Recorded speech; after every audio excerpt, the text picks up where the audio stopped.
And then what actions are needed that don't get a lot of publicity. And finally, what we can do to bring the global issues of climate justice to the fore. So, first of all, thinking about the EU has been slowly reducing emissions for a while, but other areas are increasing emissions. So if you look on the map here, which goes from, not map, graph even, here, which goes from 1750, which is quite a long time ago. And for a long time, there weren't a lot of, this is just CO2 emissions because I've used the graphs that were easily available on the internet.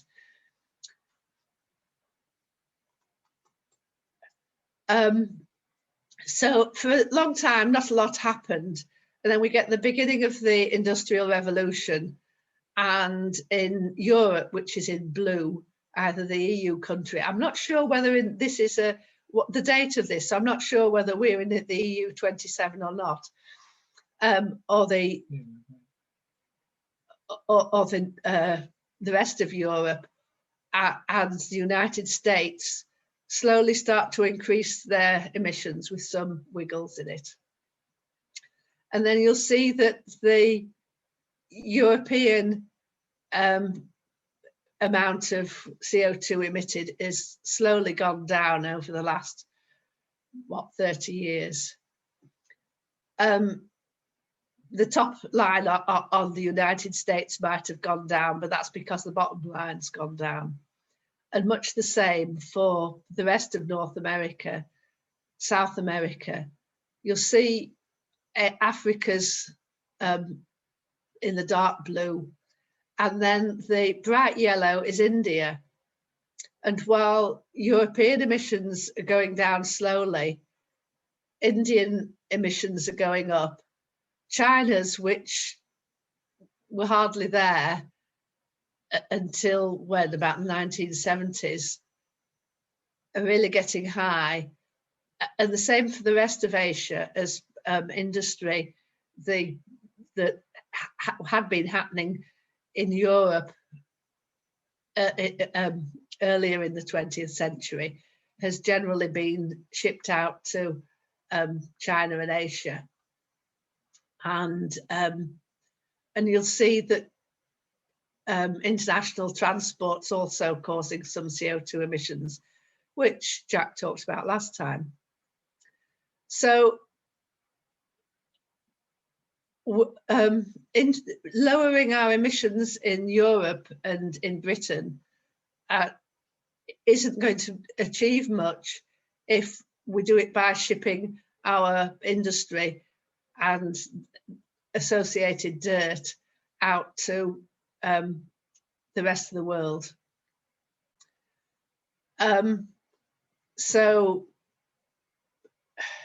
just because I like pie charts, it shows that China, it produced 30% of global CO2 in 2014, but China are actually trying to do something about their emissions. Other places in the world also over 30%, and then the US, the EU 28, that definitely includes us in 2014, India, Russia, and Japan. So to break that down more carefully by country, we have another map for a bit more modern, 2019, and the big black spots are China and the US, India, scattered spots around Europe, a fairly big spot for Russia and Japan. Across Africa, you get quite a large one in South Africa. I suspect that this spot in Nigeria is from flaring from oil extraction, and that's why that's quite high, and similar in the around this area. Swathes of Africa and parts of South America, where we know climate challenge is a serious challenge already, have no CO2 emissions. I'm taking that as being a general signal of the emissions from a country. I'm not going into what other people have talked about or will talk about. Something that I'm sure you're quite familiar with is the idea that we used to say global warming, now we're saying climate change, because the strong heating at the North Pole, it varies across the world. But clearly this strong heating at the North Pole has an effect on the ice there. We'll come back to that. And this is a change from an average looking at the middle of the 20th century to looking at the last 10 years, again, another average, and saying that despite the Paris Agreement in 2012, we're seeing increases in global temperatures. So the effects of climate change. Very, very broad sweeping comments. It isn't just that temperatures are always that little bit higher, but that we get extreme weather events. So hurricanes, heat waves, droughts, wildfires, and floods. And these are expected to become more intense and frequent.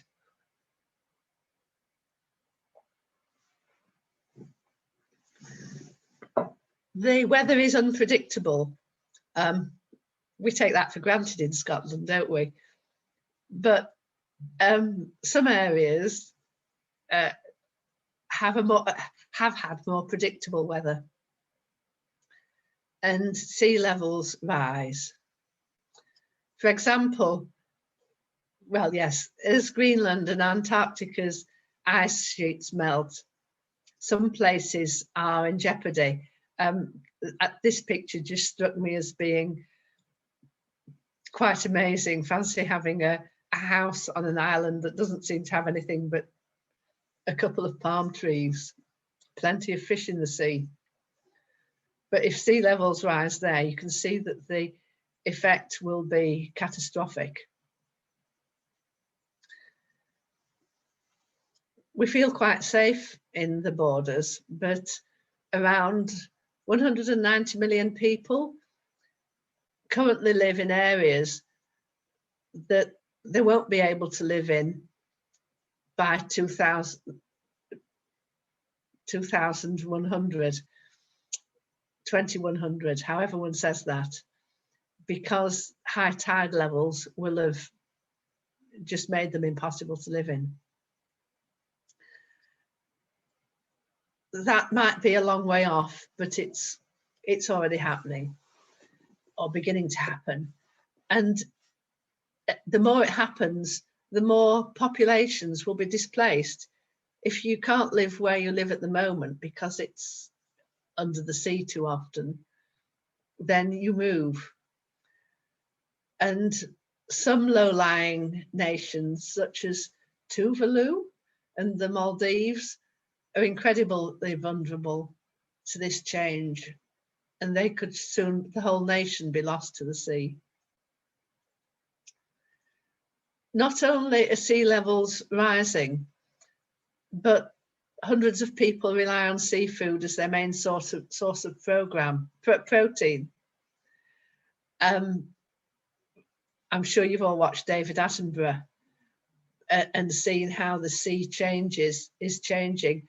Not only is it increasing in volume, but it's warming, and there's more acidic waters, and they can destroy the marine food chains, starting by destroying or reducing the krill and coral reefs, so that the seafood people rely on to eat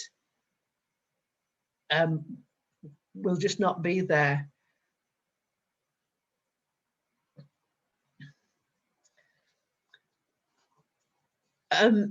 This is the story that Christian Aid are using in this Christian Aid week. It's about Rose, who lives in Kenya. She's caught in a cycle of climate chaos. From severe drought to flooding, extreme weather robs her of what she needs to survive, a reliable source of water. When she was a child, Rose remembers how often the rains would fall, giving fruit to the baobab trees and providing plenty of nutritious food to eat. When I was a young girl, there was plenty of food, Rose says. Now the rains are totally unreliable. The climate crisis has galvanized extreme weather, and Rose's community are feeling the brunt of it. For months at a time, Rose and her family live with drought. Rose strives to provide for her grandchildren who live with her. She does all she can to give them happy childhoods, like the time she remembers when there was plenty of food. But the climate crisis is driving her to the brink. In times of drought, Rose sets out on a long and dangerous journey every morning to collect water for her family. She walks on an empty stomach. Looking at this picture, Rose is in her 60s, as I am, and the last few weeks I've occasionally carried my 1-year-old grandson on my back, and he's too heavy for me to walk very far. After an hour, after a mile, he gets passed over to Jack, who passes him back after another mile. Those water bottles are heavier they're each one as heavy as our grandson, and there's no one to share the burden. Because I'm old, I can't walk very fast. When I get home, I just rest in the evening. I've no energy to do anything else, Rose says.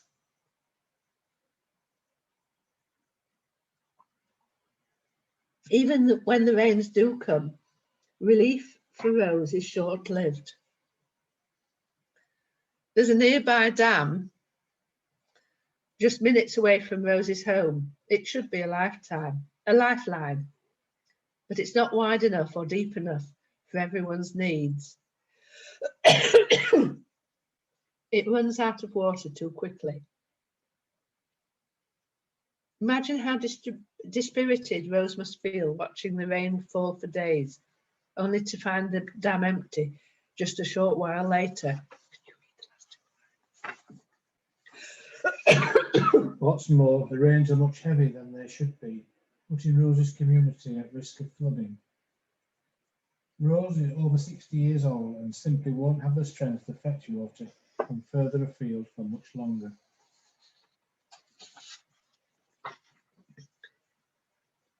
Did I say this is a picture of her and the other people trying to clear the dam to make it hold more water?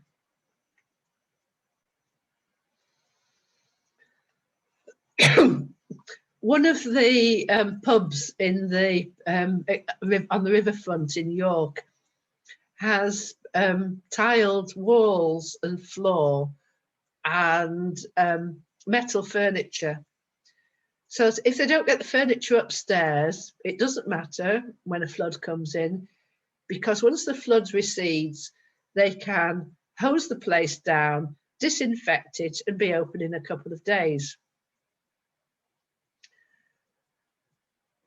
York can cope with some flooding. That was an exceptional flood. But in Kenya, between the on the 27th of April, 30,000 people had been displaced since March. These are people who don't have tiled walls and floor and somewhere else to go while the flood's on. If they're displaced, their homes written off and their livelihood and everything else. Floods are stressful, horrendous for people in Britain, but they don't totally wipe out your whole life on the whole. And there is insurance and help and some government support and all the rest of it, which other countries, those who haven't caused the climate crisis, can't provide in the same way. Although, of course, Christian Aid does, and the other relief agencies do come in at that point. Some people are displaced within the country. So people, those 30,000 in Kenya, a lot of them will have moved to the city. This is actually a picture of a slum in India.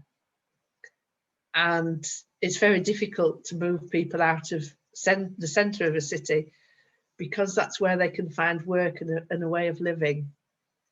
They have tried to move people into better housing on the edge of Mumbai, but people just move back because they need to be able to work and earn a living.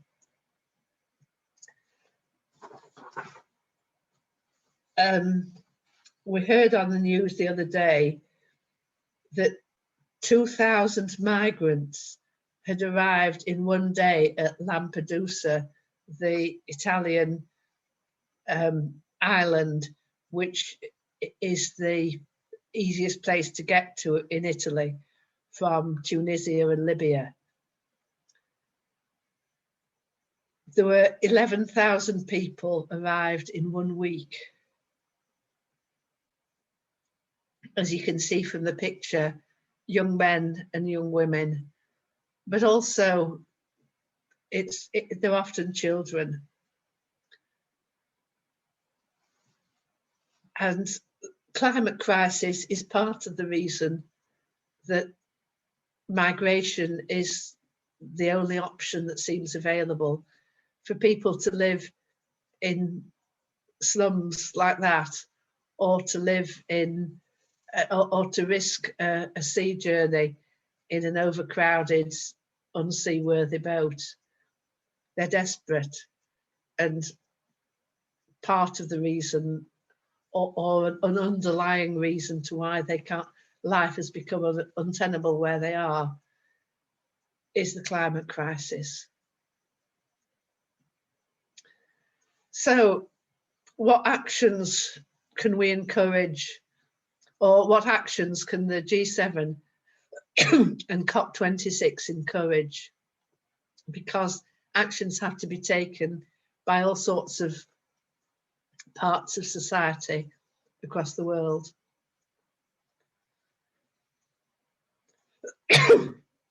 One thing is green technology transfer. If we can transfer green technology, hydropower and wind power, and so on, to the global south, they can skip the carbon use that we started during the Industrial Revolution and go straight to using clean energy.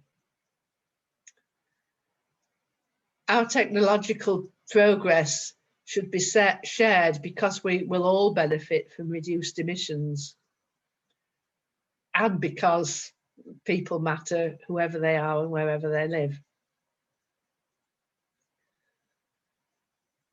with a choice between dirty power or clean power, whether it's used locally or globally. And people power can bring pressure that actually is successful in doing this. It's public pressure that means that Scotland's domestic electricity is mainly green.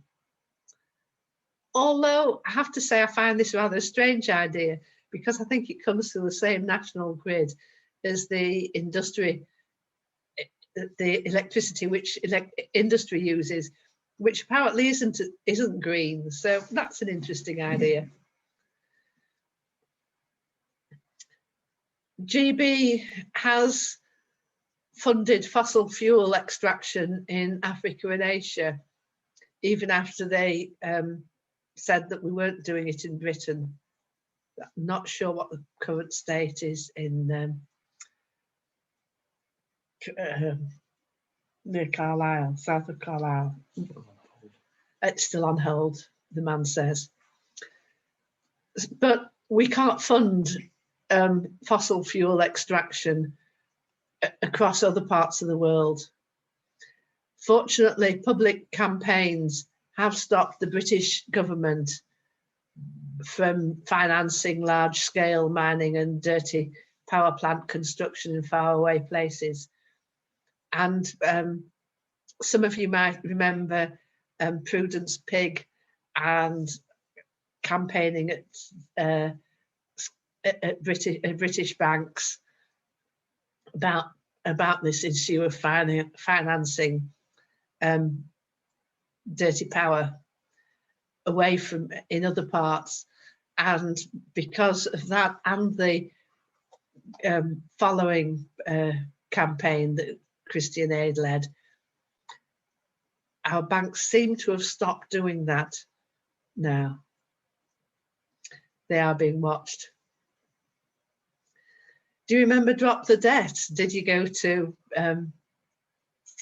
Birmingham to the G7, however many years ago, to demand that Drop the Debt?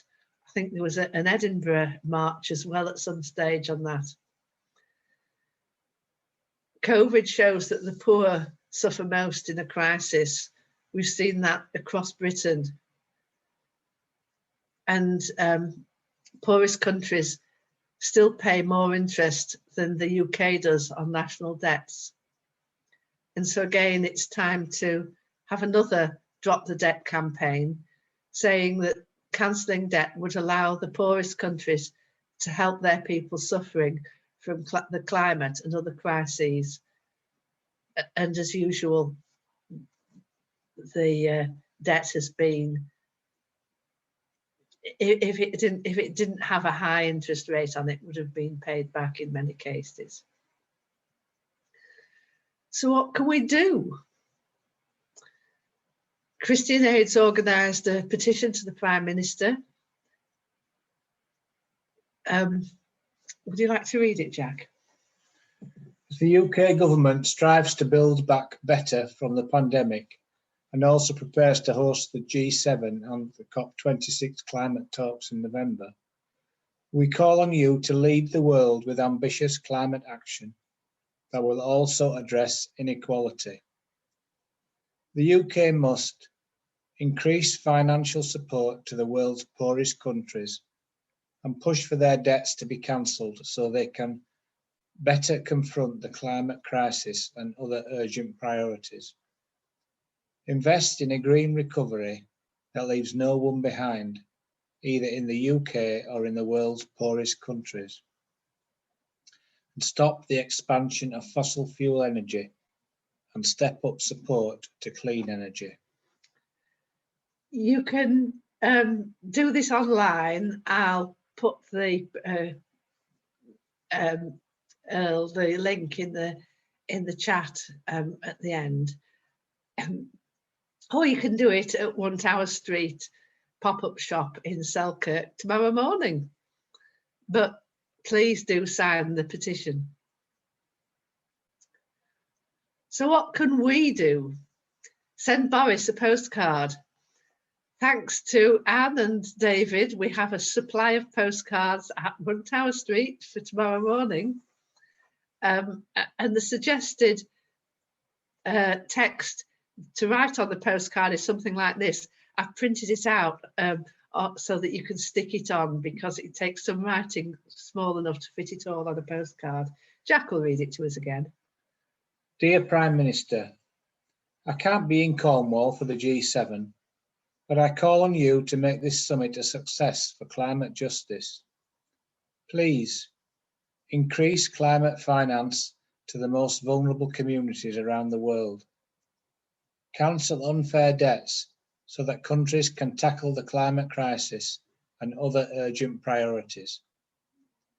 The futures of millions of people depend on a just finance deal at the G7 and COP26. With best wishes, Joe Bloggs and Company. With a full address, of course. It's quite a light-hearted way of reminding the Prime Minister that people around the country, and of course particularly from Selkirk, care what happens in Cornwall at the G7 because it leads to COP26.